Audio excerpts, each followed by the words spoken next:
All right, everyone, welcome to the market wrap up for, geez, what day is it? Wednesday, June 28th, 2023. So, again, if you're new here, my name is Michael Noss. I'm a chartered market technician, quantitative trader. What I do every day on this channel, wherever you're seeing this, is give out just my thoughts on what I think on crypto, forex, equity markets, as well as some stocks I'm going to watch going into the next day. So as always, if you want access to just this emailed to you, all of the screenshots of charts you're going to see, plus a whole bunch of charts that I just don't think really work to be put in this video because I want to make it fairly quick, just go to statsedgetrading.com, fill out your email there. I don't spam it or sell it or anything like that. It just goes into this email list. And if you're interested in trade ideas, which is what I use to find all of these stocks and do all of these scannings, Stats Edge 15, or no, so Stats Edge will save you 15% off.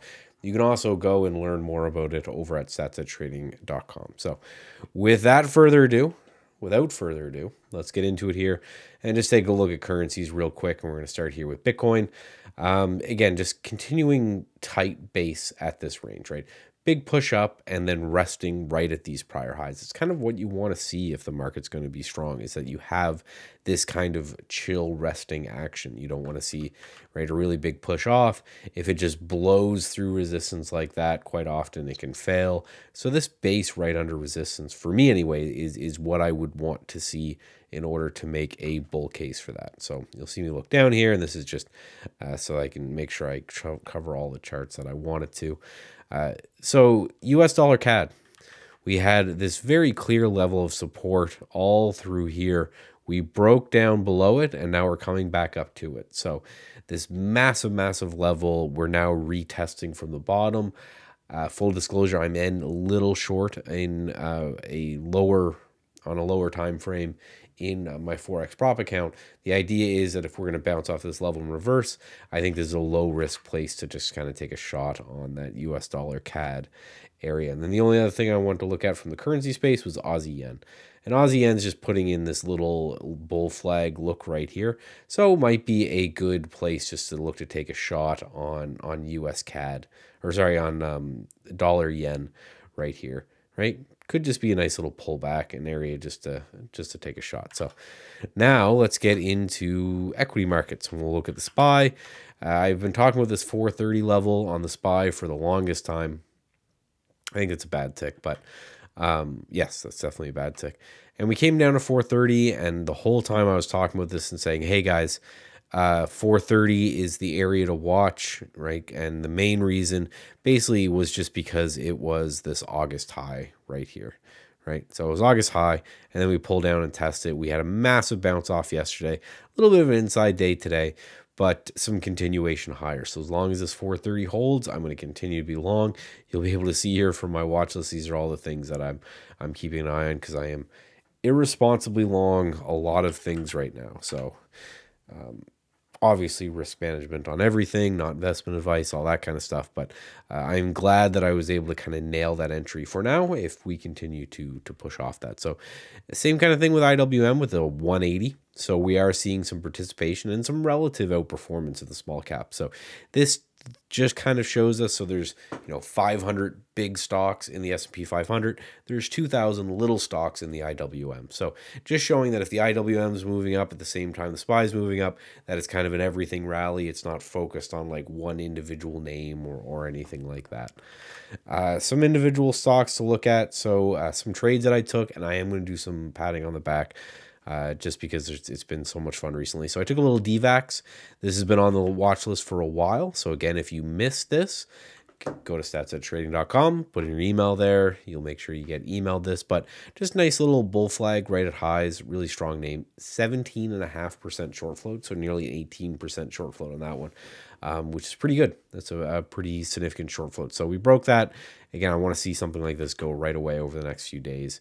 LQDA, right? I had this on the list from a new scan that's coming to Trade Ideas very soon, maybe in the next few days. It's basically looking for anchored VWAPs from these large volume spikes, just showing, hey, something happened here on this day, and we had a big push off that, and then we pulled back, and for 2 days we kind of rested there. So it was over $9 that are over these last two highs that I wanted to get involved.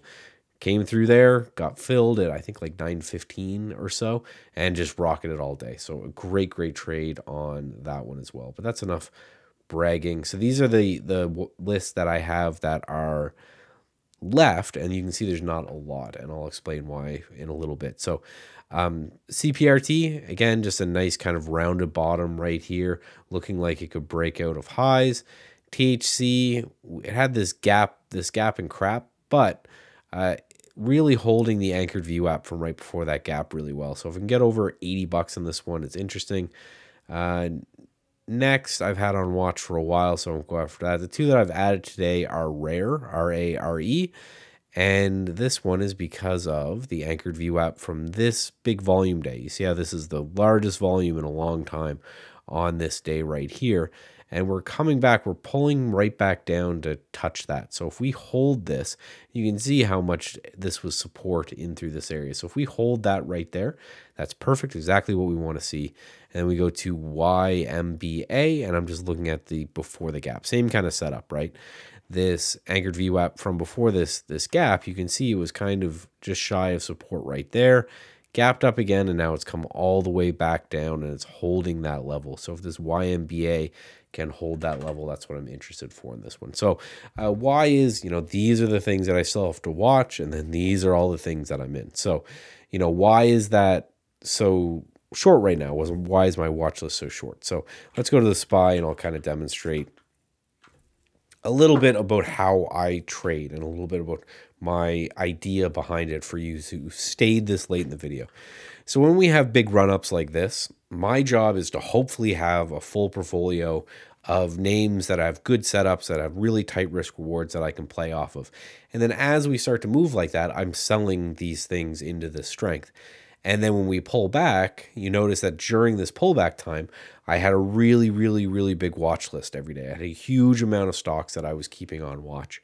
And it's because when I see an area that I think the market may turn, or I start to see some evidence that we are turning, then I know the stocks that I've been watching for a period of time. I can buy those names and then take those trades as well. So I did that. So I have a kind of a full portfolio of names to take a look at here, and then rinse and repeat. So if we're going to bounce off this area, again, I will have a full load of names that I can kind of sell into the strength. And then if we kind of reverse and break down, then hopefully, because I picked relatively strong names that were at support levels with good stops, these do a good job of holding on. So that's kind of the way I look at it, is that I want to be in cash as the market's pulling back, building these big lists of names that I really like the look of. As the market's bouncing or moving higher, I own a whole bunch of names, so I'm able to participate in that ride, selling little bits as it goes. And then again, as the market rests or pull back, I will sell those names and then rinse and repeat. So that's the way I look at it. So that's why I'm only watching a few names, is I already own a lot of stuff. So right now, for me to buy something new, I'll probably have to sell part or all of something old.